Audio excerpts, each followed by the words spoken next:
G'day guys, welcome to the mailbag, powered by puntingform.com.au. Scooty, Welcome back.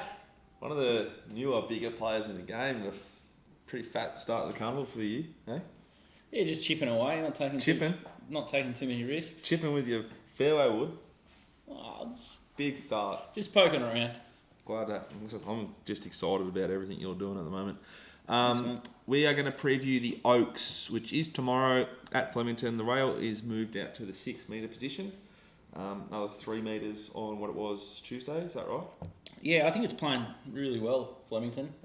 Had no real dramas about it at all. Sort of some of the races I thought it was a bit off fence, but then next thing you know, Rat just sneaks up the fence and wins a cup, and yeah, I think it's been pretty good. I think tempo the biggest factor, and if you can try and figure out what they're doing, what they're going to do, what they're likely to do, you're ahead of the game. But you still, I think there's no disadvantage being forward and midfield. No, I agree, and it's probably going to get back to the good four finally for the first time. Not that there's a bias, but that if anything does happen, it's likely to be like midfield's always going to be sort of suited. Maybe forward will tempo wise. Very rarely is it only like a back marker that can run on. So we're going to skip races 1 through 4 because we're pushed for time, and we'll be on track providing many mail again. You'll get races 1, 2, 3, and 4, 5, 6, 7, 8, and 9, all from myself and Pete. We've got 4 eyes on the ponies for you. It's been a really strong performance so far from our team throughout the carnival and throughout the spring. 2 days to go, and hopefully we can maintain The lead we've got, and I'm sure we will. Now, Scooty, my man, race 5, 1,000 metres, set weights with penalties. This is a pretty nice little race. Baller Muscle, the veteran, gets blinkers and Glenn Schofield on. I think it'll lead and hold fence. You'd be happy here because I think last time you were upset with a Craig Williams ride. Yeah, well, Craig's the hardest man for me to catch at the moment. We're going to talk about it on the deep dive later on, but Vow declares one of my horses to follow, as is Loving Gabby. Of about 4 we've had to follow, and I haven't backed either of them in their subsequent Group 1 victories due to the map with Craig. And he is... Just pulled your pants down. He's willowed you. Oh, completely. It was an outstanding ride on Tuesday, and probably a better ride on Loving Gabby, to be honest. But, so is Glenn a positive switch here, even though he's probably riding horrendously? But would there be a thirstier South African riding at Flemington on Saturday? Not riding. How hungry must he be, though? Yeah, he would be, surely. I think he's got a bit of an affinity with his horse. He knows how to ride this horse. Yeah, he's steered it to victory on many occasions. At Flemington? Yes. I think the race sets up really nicely for it. If it's ever going to deliver, I think the form out of the Caulfield race, where it wasn't ridden great, is really strong. I think it brings the best form lines. I think it'll be winning. I'm got some interest in Plaguestone, but drawn 1, I don't know what to do with it. And the same with Badajoz. I think Badajoz will be really strong late. And a horse of ours, which I think we backed this day last year at like 50s or 30s maybe, was Thermal Current. Yep. Wasn't suited at Cranbourne and could well and truly improve its performance here. What do you think? I really liked the 2 here, and that's a horse that has been in your camp before. I think you backed it at 80s or 50s at Caulfield first up, and that's Crystal Dreamer. I'd just be wary by these straight races. It could be a big advantage by this stage to come up the straight on the outside on that fresh. If you can find a fresh lane, I'm not saying that I don't know if there is or not, but Damien Lane could steer this one, and this just looks like a really good setup off 19 days behind Miss Leonidas when I didn't think that was well suited. Which is the tactical advantage form. Yeah, which is tactical advantage, and it sort of went okay, didn't it? But the other horse that I thought could be a big knockout was Yulong Yuheng. Oh, here we go. Yeah. The angle finder. Yeah, the angle finder. Kate McAvoy. It hasn't done much, but it had good form over in the UK.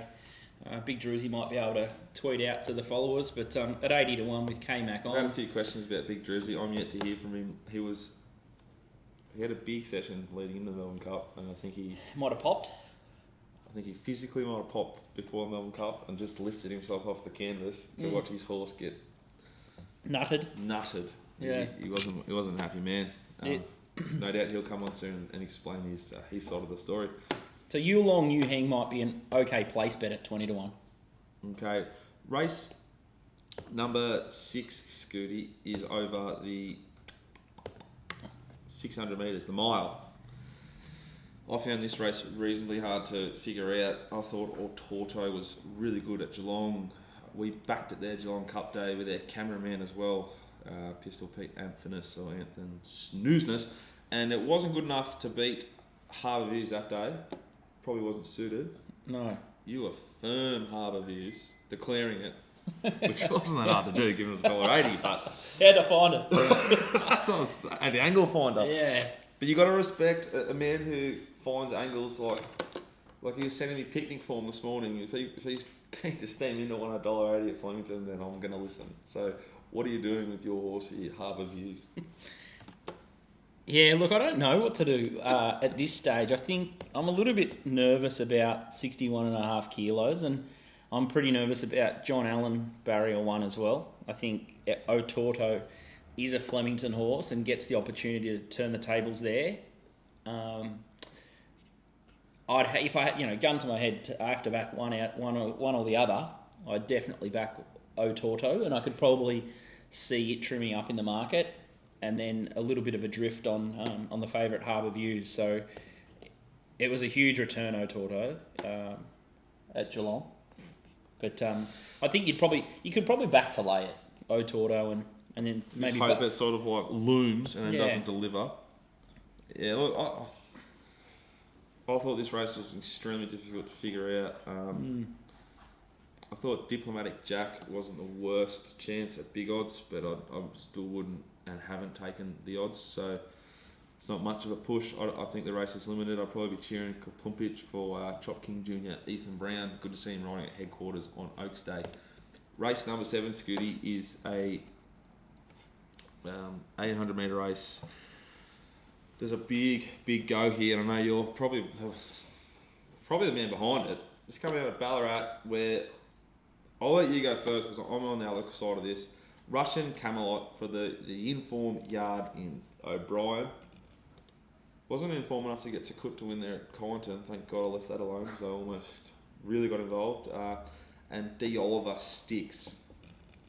What are you doing? Yeah, it's an interesting race. Obviously, it's a bit of a shiny horse, Russian Camelot. I don't know what he beat at Ballarat on debut, but the way he did it was pretty impressive, and the market sort of... It's one of the hardest things to do in what we do now. Is get on. Oh, there's ways and means there, yeah. But figuring out how strong a race is like this, like the horses that have come out of it have run real slow time. The maiden was slow. There's no winners out of it, but it was really impressive. Yeah, so you're sort of guessing, I guess, punting form. There's a couple of different angles and ways that you can sort of cut the benchmarks to class and overall benchmarks to try and spot talent. So if you haven't tried punting form, I'd strongly suggest that you try that. He's got a good jockey with Damien Oliver. He obviously sticks. I thought the dangers to Russian Camelot, I was quite interested that Quick Thinker off sort of 4 weeks, Marriott Baker and Forsman. I think back to 1,800 metres probably suits that galloper. There was other races that he could have contested.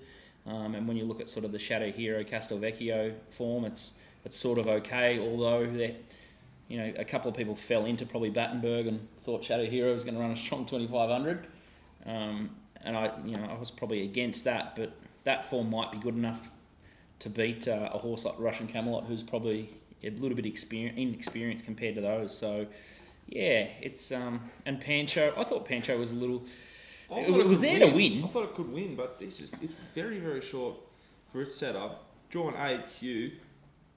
I think it'll run really 1,800. well, but I don't think it's a $3.20 chance.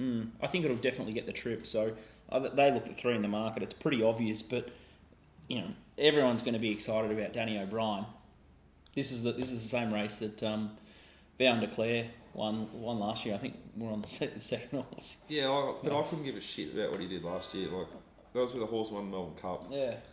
I think it's way too short. Russian Camelot. I think Pancho can win, but it's way too short. I think the horse that's most likely in this race is Quick Thinker. It's drawn 7, D lane. I think it's going to get a really nice run. I think the horse that's drawn outside it and gets gnashed is Oscar Boy. I like its form, brings a decent SP profile. They're the two I'm focusing on. May bet before I get there, may wait to see him parade. And a horse which I assume, and I hope we get sort of 40s or 50s on the fair, but I'm sure if we do, it'll be something from the yard for us, at least a 0.25 units on Power Scheme for Mark Zara. 14, draws 14 now. You won't let that horse go, will you? I won't let it go yet. It's a beautiful animal. I think it's got a lot of ability just off how it walks. Yeah. I don't think it's been ridden. Didn't look comfortable the way it was ridden, but I don't know how it should be ridden at the same time. They may well try and roll forward from 14 by race 7 if it has been a bit on pace. I hope they do try and put the horse in the race and don't just protect it and snick it to last. But Power Schemes I've also got time for, clearly. Oscar Boy and Quick Thinker, I think the two bets in the race though. Yeah, like I sort of can see the angle that you're coming from. If Russian Camelot went up $6, I'd probably be steamed into it. Yeah. But I'm not taking $260 about a horse that won a maiden in slow time that nothing's come out of. Yeah, and it's got to jump to listed grade. Yeah, so it's just a completely different. I worry about the setup. Like it's drawn 5. It's a lot more intensity early for the horse. Just different setup. I don't like it. Yeah. I think it could well piss in and I have egg on my face, but I won't have spent too much money back on those horses outside of the market slightly. Fair. Race 8, Scooty, it's a big one, it's the Oaks, 2,500 metres. Mamie Bound's favourite just in front of Moonlight Maid. Vegas Jules there or thereabouts. Gammy's near it, and then the sort of we get to the outsiders and we start with Beauty Bolt, who I know you like a little bit. Do you want to start with Beauty Bolt? Or should we quickly touch upon Victory Approach, who's got a very interesting setup? Well, let's cover Victory Approach, because that's probably not an angle that I've looked at, and I couldn't really find the horse at 100-1. I couldn't find it. And yeah. What's happened there, Jack? Well, I just find it fascinating that the horse was ridden by S. Payne in a maiden, ran second. Mm-hmm. And the connections have sacked him. Yep. And put Michelle on. And Michelle's the connections. So Michelle has sacked a rider to put herself on as the trainer. Which I love, because it's just good for, this is what's good for racing Twitter. Now, if you're watching, this is the perfect opportunity to call her a pig and donate 1,000 or 2,000 to a charity, because is she not fair game here? Yeah, I think so. It's grand final, it's a big opportunity, and now she just, stolen the remote, so to speak. The poor cousin, brother, whoever this is, there's a lot of pains, it's hard to keep up, but off you go. I want to ride in the Group 1. That doesn't seem right, no. But I love it. And I think if Bray was to just give her a little spray and then just donate sort of 5,000 to the National Jockeys Trust, he's very snippable. You'd be winning, yeah, and we know you've got plenty. Anyway, Scooty, let's get into the race. Speed map's really interesting. You can envisage Miami Bound being positive again, given it worked so well for it on Saturday. God bless it and you, Damien Oliver, you outstanding, and I still believe number 1 jockey in Australia, probably the world. Where do you reckon it lobs here? We've obviously put up the speed map. That's my speed map. Yeah. I might change it as I get more information, as I get closer to the races, because this speed map is sort of alive. It can change a bit. Well, I think it's going to, I think we start the conversation. I think it's going to settle in front of Vegas Jewel again, and I'm expecting closer to a good 4. On Saturday, had the track been in the good range, would Vegas Jewel have run past Miami Bound, in your opinion? No. I think it had every right to run over top of it. It didn't. It won't get it.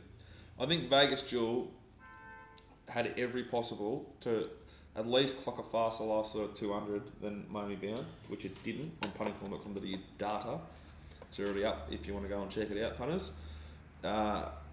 So I find it, given Miami Bound's drawn 7 and Vegas Jewel's drawn 14, it's D. Oliver versus Geordie Childs. Yeah. No, not Geordie, but D. Oliver's the king. And I can't see Vegas Jewel getting as good a run as it got on Saturday. And therefore, when they're about the same price, I'm happy to tip Miami Bound to beat Vegas Jewel, but I don't necessarily want to be with Miami Bound to win the race.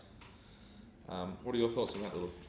Yeah, it's probably going to be much of a muchness, and I'm probably steering away from those horses, and I'm sort of looking for a horse or horses that are a little bit fresher. I think that run on Saturday might have taken the edge off those fillies, and they are 3-year-old fillies, so they sort of, I think they tend to feel things a little bit more sometimes, and that probably is testament to why a lot don't come up next prep. So, Moonlight Maid looks the right SP favourite and logical favourite with that 2,000 metre platform of the Vars, and Mitch is training really, really well at the moment.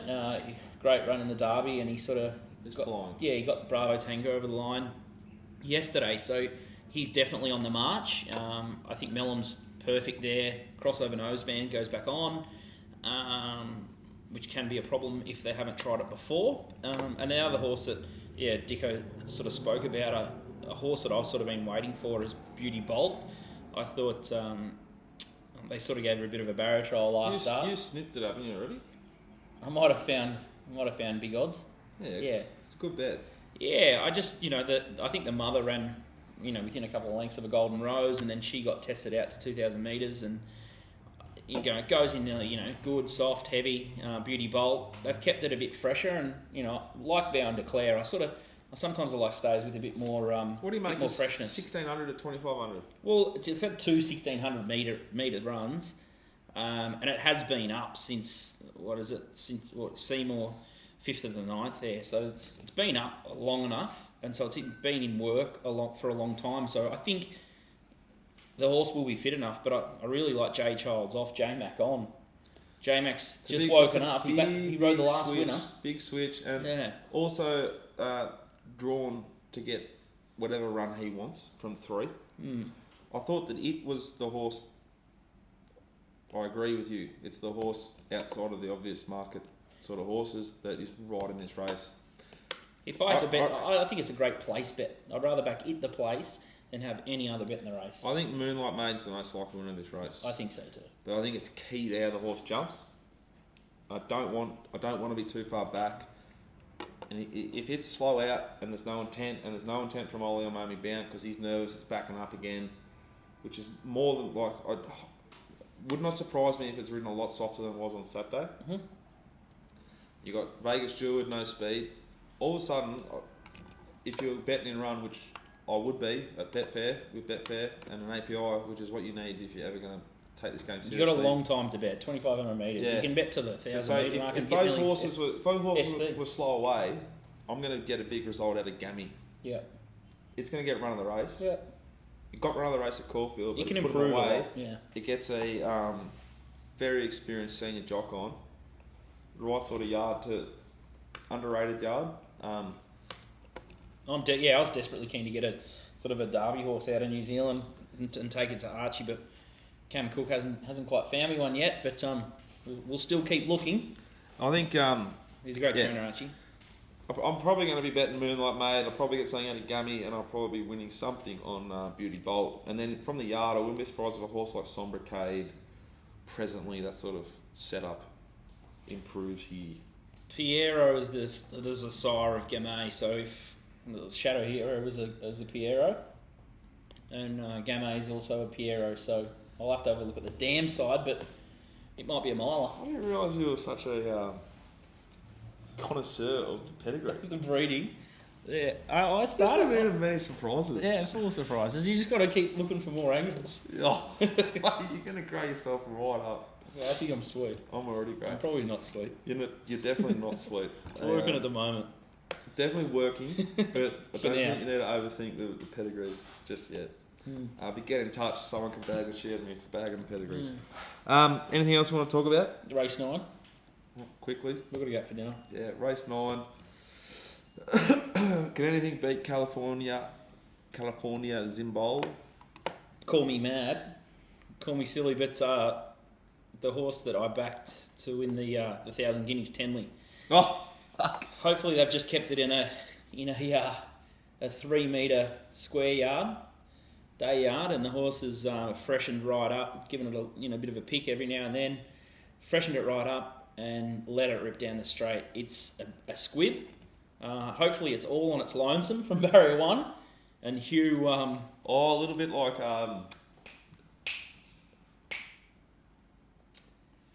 Jorda. Yeah. Jorda did this for me. Yeah. 21. So, and I think it was exactly the same race, wasn't it? Yeah, it's the last day on race day. Last It was day. fat. So hopefully she parades like a That panther. was the year that Druzy, who was going for 3 in a row on Saturday, probably should have got it.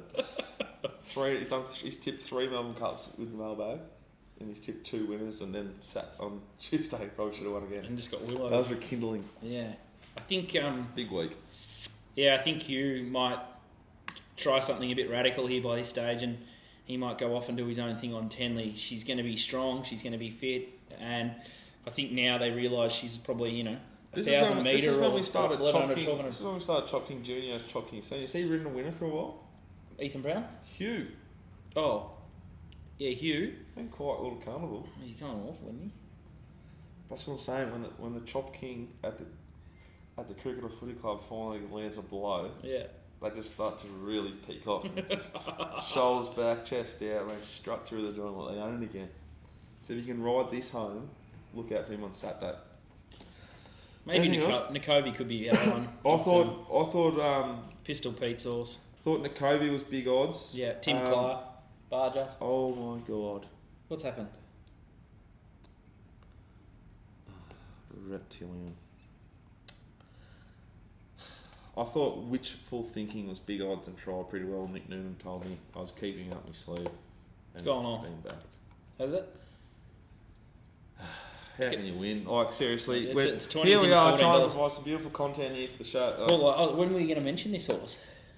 Just after you finish. I was going to say, Nikovi, Wishful Thinking, but I think California Zimbo will be very hard to beat. Yeah. California Zimble made Loving Gabby look second rate. Loving Gabby's come out and I think there's a bit of a chink on the sort of absolute flirt, way up in the sky, sort of sister form. I think you can get rid of most of them. I think that the California Zimbo form, like it beat Loving Gabby fair and square. Kicked its head in, really. And now that horse won a Group 1, so it does look immoral. You could do worse than taking you hang the place in race 5 and just barrel California Zimble. You're getting 40 to 1 the double. All right, best bet, mate. Best bet, value bet. Give me something, please. Give them something. You caught me on the hop, Billy. I think Beauty Bolt the place, or Beauty Bolt each way, will give you a great sight in the Oaks. I think it's great betting. I think my lay will be Miami bound. I just think it might have just taken the edge off her, and I was sort of against the last start, and I think she's just got to hit a brick wall here, and there's got to be an end to her. If she wins again here, I'll be super impressed. But I might lay Miami bound each way, and then I guess my best bet, I'd probably say California's England the last. I think bookies will be in a lot of hurt. They'll be just blood all over the floor by race 9 tomorrow. Especially if a couple of shorties lob early, it could be a bloodbath. So shout out to you, Jonathan Walsh. Hope someone steams in with Impy and it wins. So he reckons he'll be winning. Jonathan won't be paying for lunch next Monday or Tuesday. I've never actually seen this mythical lunch that he talks about. Yeah. Anyway, Ball of Muscle for me in race 5, my best, along with California Zimbo in the last. My value, Quick Thinker. That's not really value. Which you're thinking? What? $14 in the last. Yeah. No, I've missed the price. Oh, right. Shits me. Have Ball of Muscle into Moonlight Maid into California Zimbo. For big cash. Little tricksy, little bit of straight up, whatever you want. Bit of flair. A little bit of Ric Flair. All right, guys, that's been us. I hope you enjoy Oaks Day. And Peter, are we going to do a Stakes Day, whatever day it's called, show? Yes. Great answer. Thanks, guys. We'll be back for that probably tomorrow. When? That's right.